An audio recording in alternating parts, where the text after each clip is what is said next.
Hello hello hello everyone. I am Kumar Gaurav and welcome to our channel let's practise together. तो आज जो problem of the day है वो है count subsequence of type A I B J and C K. तो हम लोग question को थोड़ा डिटेल में समझते हैं, फिर हम लोग देखेंगे कोड कैसे करेंगे इस क्वेश्चन को। तो क्वेश्चन में ना आपको एक स्ट्रिंग दे दिया हुआ रहेगा और आपको बताना है टोटल नंबर ऑफ सब्सीक्वेंस जो कि फॉर्म में रहे A to the power I, B to the power J और C to the power K. For example जो आपको स्ट्रिंग यहाँ पे दिया हुआ है वो खुद इस फॉर्म को फॉलो कर रहा है। देखिए यहाँ पे पहले ए है, उसके बाद सारे बी है, उसके बाद सी है। ठीक है, मतलब ए बी और सी जो है वो टुगेदर होना चाहिए और उसका जो ऑर्डर है ना वो पहले ए आने चाहिए, फिर बी आने चाहिए, फिर सी आने चाहिए। तो हम लोग चलते हैं इसको समझते हैं थोड़े डिटेल में कि यहाँ पे देखिए ए बी बी सी दिया हुआ है। मैंने क्या किया, बी का कलर एक चेंज कर दिया है ताकि आपको पता चले कि कौन सा बी से हम लोग सब्सिक्वेंस बना रहे हैं। तो सबसे पहला तो ए बी सी बनेगा, सारे ब्लू को ले लेते हैं। एक ए बी सी बनाएंगे जिसमें हम लोग ये सेकंड वाले बी को ले रहे हैं। ठीक है, और जो तीसरा है वो अपने आप में दिया हुआ है, तो इसलिए हमारा जो आंसर है, हमारा आउटपुट वो होगा 3। ठीक है, एग्जाम्पल नंबर 2 पे चलते हैं। बहुत ही लंबा स्ट्रिंग है, थोड़ा अच्छे से समझ में आएगा। तो यहाँ पे देखिए ये स्ट्रिंग जो है अपने आप में इस फॉर्म को फॉलो नहीं कर रहा है। क्यों? क्योंकि ए बी सी के बाद फिर से ए आ गया। हम लोगों को तो ऐसा नहीं चाहिए, हम लोग को सारे ए एक जगह, सारे बी एक जगह, सारे सी एक जगह, मतलब A B B C C, that can be a subsequence. तो हम लोग इसके सब्सिक्वेंस को देखते हैं। हम लोग क्या करेंगे, पहले ए बी सी को अलग अलग कलर दे दिए ताकि आपको पता चले कौन सा वाला ए हम लोग ले रहे हैं। बढ़िया, तो सबसे पहला तो ए बी सी, कोई दिक्कत नहीं है। सेकंड वाला ए बी सी, इसमें भी कोई प्रॉब्लम नहीं है। यहाँ पे देखिए पहले वाले ग्रुप से हम लोगों ने ए बी लिया, दूसरे वाले ग्रुप से सिर्फ सी को लिया। सेम हम लोग पहले वाले ग्रुप से ए को ले सकते हैं और दूसरे वाले ग्रुप को बी सी को ले सकते हैं। लेकिन ध्यान रखिएगा कि आप सेकंड वाले ग्रुप के ए को लेकर के बी सी जो है बगल वाले को नहीं ले सकते, ब्लू वाले को। क्यों? क्योंकि वो आपका सबसीक्वेंस नहीं होगा। सबसीक्वेंस का मतलब क्या हो गया कि आप दो जो है, दो या दो से ज्यादा वर्ड के बीच के जितने सारे वर्ड है उसको आप डिलीट कर सकते हैं, लेकिन आप ऑर्डर चेंज नहीं कर सकते हो। यहाँ पे सेकंड वाला जो ए है, मतलब ब्लैक वाला ए ब्लू वाले ए के बाद में आया है, तो आप उसको पहले लगा के आप नहीं बोल सकते वो सबसीक्वेंस बन गया। दैट कैन बी अ सब स्ट्रिंग, जहां पे आप फॉर्मेट चेंज कर सकते हैं, लेकिन सबसीक्वेंस में लिखा ही हुआ है सीक्वेंस में रहना चाहिए। सो आई होप कि आपको सबसीक्वेंस और सब स्ट्रिंग का डिफरेंस जो है अच्छे से मालूम है। तो चलिए नेक्स्ट देखते हैं क्या आएगा। A B B C, very good. उसके बाद ए बी सी सी, क्योंकि ये भी हम लोग का ऑर्डर जो है वो मेंटेन कर रहा है और ये फॉर्मेट जो है ए बी सी उसको भी मेंटेन कर रहा है। And last A B C. बढ़िया, तो हम लोगों ने जो बताया था A B B C C, that can't be possible because that is a substring not a subsequence. बढ़िया, तो अब हम लोग देखते हैं इस क्वेश्चन को बनाएंगे कैसे। सबसे पहले एक टेबल ले लेते हैं ए बी सी का। तो हमें पता है कि हमारा इस ए बी सी वाले फॉर्मेट में 3 फॉर्मेट बन सकता है। या तो हम लोग सिर्फ ए लिखे, या तो हम लोग ए बी का फॉर्मेट बना ले, और या तो ए बी सी का फॉर्मेट बना ले। ठीक है, अब देखिए अगर हम लोगों ने ये फॉर्मेट को ध्यान रखा, बहुत ईजी हो गया क्वेश्चन। कैसे? सबसे पहले हम लोग ये 3 वेरिएबल लेंगे। ठीक है, नाम हम लोग कुछ भी रख सकते हैं, लेकिन नाम हमने इसलिए ए बी और ए बी सी रखा ताकि समझने में आसानी हो। तो ये मत सोचिए कि ए बी और ए बी सी ही रख सकते हैं, नहीं, आप वेरिएबल का नाम कुछ भी रख सकते हो। यहाँ पे for your understanding we are writing A B and A B C. तो हम लोग तीनों को पहले 0 0 0 से असाइन कर देंगे। ठीक है, क्योंकि स्टार्टिंग में हमारे पास कोई भी सब स्ट्रिंग नहीं है, सबसीक्वेंस नहीं है। ठीक है, अब अगर हमारे पास ए आता है तो बताइए ए से जो है वो कौन सा वाला फॉर्मेट बना सकते हैं। दिमाग में सोचिए, क्या ए खाली बना सकते हैं, ए बी बना सकते हैं, या ए बी सी भी बना सकते हैं। बी तो है ही नहीं, सी तो है ही नहीं, तो ए बी सी तो बनने ही नहीं सकता, तो सिर्फ हम लोग ए बना सकते हैं। तो हम लोगों ने यहाँ पे रख दिया, बाकी अभी भी 0 0 है, तो इसका वैल्यू 1 है। एक्चुअली में हम लोग अभी आपको पूरा डिटेल में बता रहे हैं, आप काउंट बाद में कर लेंगे। ठीक है, तो हम लोग यहाँ पे ए लिखते हैं, लेकिन हम लोग के पास अभी 1 आंसर में है। ठीक है, अब अगर हमारे पास बी आता है, तो जब बी आता है तो हम लोग ए तो नहीं बना सकते ना बी से, नहीं, तो ये एज इट इज रह जाएगा। लेकिन हाँ, यहाँ पे तो बना सकते हैं ना ए बी, पुराने वाले ए को यूज करके अब हम बी बना सकते हैं।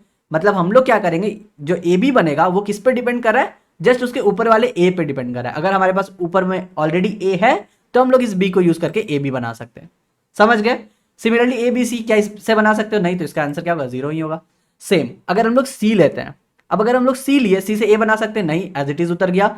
ए बी बना सकते हैं, नहीं बना सकते, एज इट इज उतर गया। लेकिन हाँ, अब इस सी को हम लोग ऊपर वाले ए बी के मदद से ए बी सी बना सकते हैं, पहले वाले के मदद से नहीं बना सकते। पहले वाला बनाएंगे तो ए सी बन जाएगा, बी तो है ही नहीं।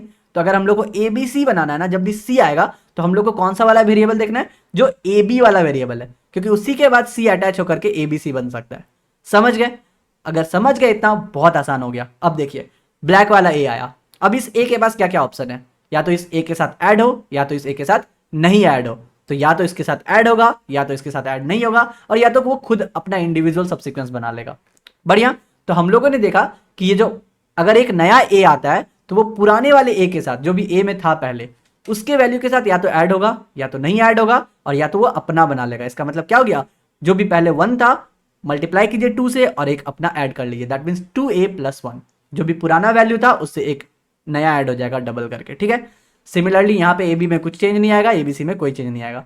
जब हमारे पास बी आता है, ए का तो एज इट इज रख देंगे, कोई प्रॉब्लम नहीं है। लेकिन जब हम लोग नीचे देखेंगे ए बी में, यहां पे तो बी ऐड हो सकता है, सेम उसी केस में ऐड होगा, या तो इस वाले बी के साथ ऐड होगा या तो इस बी के साथ नहीं ऐड होगा। दो हो गया सीक्वेंस आपका। और जितने सारे ऊपर में नए वाले ए बने हैं उसके साथ भी तो ऐड हो सकता है ना, ये ब्लैक वाले ए के साथ। दैट मीन्स या तो ये पहला केस हो गया कि या इस ए बी के साथ ऐड हुआ या तो इसके साथ नहीं ऐड हुआ, otherwise it can form like A B, A B and ये नया वाला ब्लैक वाला ए बी। समझ गए? ये भी देखिए आपका सेम ही रूल फॉलो किया। पहले आपका एक ए बी था, हम लोगों ने इसको डबल किया, या तो उसके साथ ऐड होगा या तो नहीं होगा। और क्या किया हम लोगों ने, जितने भी सारे ए थे उसको ऐड कर दिया। ऊपर में कितने थे? 3 वैल्यू थे, इसलिए 3 + 2 5 वैल्यू हो गए। सेम बी या तो आएगा नहीं एबीसी। तो अगर आपने इतना समझ लिया, सी के लिए आप एक बार खुद से ट्राई कीजिए और उसके बाद मैच कीजिएगा कि क्या आपका कैलकुलेशन और मेरा कैलकुलेशन सेम है या नहीं है।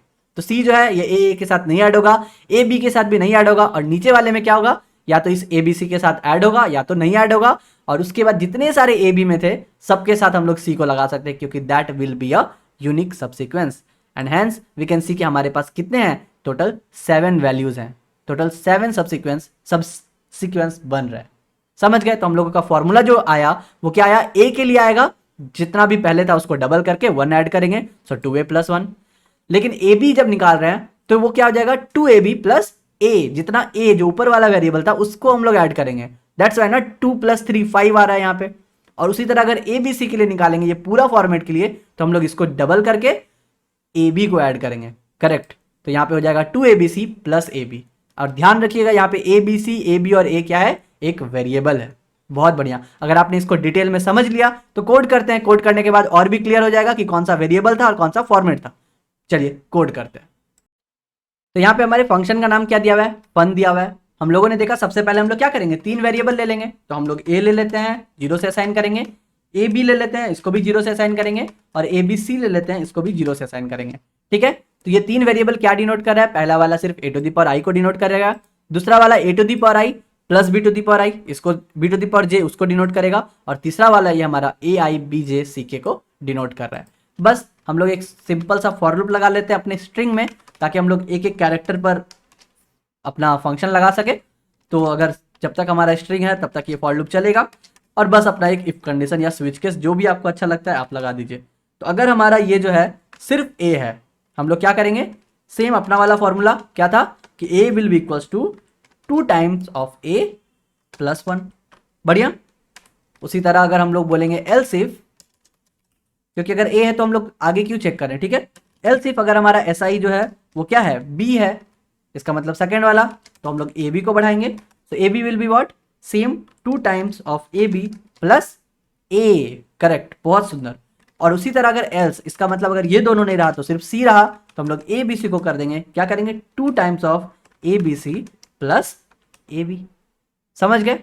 यही है। और उसके बाद हम लोग किसको रिटर्न कर देंगे, हमारा ए बी सी हम लोगों को चाहिए था तो हम लोग ए बी सी को रिटर्न कर देते हैं, क्योंकि यही फॉर्मेट चाहिए ना। अगर हम लोग को ए बी फॉर्मेट रहता तो हम लोग सिर्फ ए बी भेजते, अगर सिर्फ ए फॉर्मेट बोलता तो हम लोग ए भेजते। यहाँ पे तो ए बी सी का फॉर्मेट था तो इसीलिए इसको भेजें। तो चलिए कंपाइल एंड रन करके देखते हैं कि हमारा आंसर सही से आ रहा है या नहीं। तो यहाँ पर हम लोग को 3 मिल जा रहा है। परफेक्ट। अब इस क्वेश्चन में देखिए ध्यान से, यहाँ पे दिया गया है कि for large test cases the output value will be too large. इसलिए हमको रिटर्न क्या करना है, सारे आंसर को मॉड्यूलो 10⁻9 + 7 करके भेजना है। तो कुछ नहीं है, एक मॉड्यूलो अपना यहाँ पे लिख देते हैं। तो यहाँ पे तो बहुत लंबा वैल्यू है ना, तो इसको हम लोग एक कॉन्स्ट ही डिफाइन कर लेते हैं, कोई दिक्कत नहीं, आप ऐसे भी लिख सकते हो। And it will be unsigned int or anything whatever you want. नाम इसको दे देते हैं suppose mod, let's call it mod, and let's say it 10⁻7 ना, 10⁻9 + 7, दैट मीन्स 10⁻9 क्या होता है, 1e9, इस तरह हम लोग लिख सकते हैं, एंड +7। तो हम लोगों ने यहाँ पे मॉड डिफाइन कर लिया। अब इसी मॉड को हम लोग को हर बार अपने आंसर के साथ मॉडिफाई करना है। तो जब भी हम लोगों का ये मल्टीप्लीकेशन होगा, सपोज यहाँ पे 2a का मल्टीप्लीकेशन कर रहे हैं तो हम लोग इसके साथ मॉड लगा देते हैं अगर लार्ज वैल्यू है तो, और फिर +1 करके इसका मॉड वैल्यू निकाल लेंगे। तो यहाँ पे बस कुछ नहीं, बस ये मॉड्यूलो कर रहे हैं, इसमें आपको कोई प्रॉब्लम होना नहीं चाहिए, क्योंकि लार्ज वैल्यू के लिए लगभग हर क्वेश्चन में हम लोग को ऐसा करना पड़ता है। तो सेम हम लोग यहाँ पे भी कर देते हैं, 2ab जो है इसके साथ मॉड लगा देते हैं, एंड +a के बाद उस पर भी मॉड लगा देते हैं। तो ये लार्ज वैल्यू को यहाँ पे हैंडल कर लेगा। बढ़िया। आप चाहो तो सिर्फ एक बार इंटू प्लस करके मॉड लगाओ, लेकिन सेफ्टी चेक के लिए हम लोग यहाँ पे डायरेक्ट भी लगा सकते हैं ऐसे करके मॉड, ठीक है। लेकिन सेफ्टी चेक के लिए आप इसको भी मॉड कर दो, क्योंकि मल्टीप्लिकेशन के बाद ही लार्ज वैल्यू आ जाते हैं। डन। अब हम लोग क्या करेंगे, कंपाइल एंड रन, देखते करके सही आ रहा है कि नहीं आंसर हमारा। तो यहाँ पे अभी भी 3 आना चाहिए, इसको बिल्कुल 3 आ रहा है, और सबमिट करते हैं। तो यहाँ पर जो है problem solve successfully. I hope आपको समझ में आया होगा बहुत ही अच्छे से। अगर समझ में आया then hit the like button. आज का टारगेट करते हैं हम लोग 20 लाइक्स का। चलिए कल फिर मिलते हैं नए क्वेश्चन के साथ, तब तक के लिए goodbye, stay blessed, stay safe and keep coding.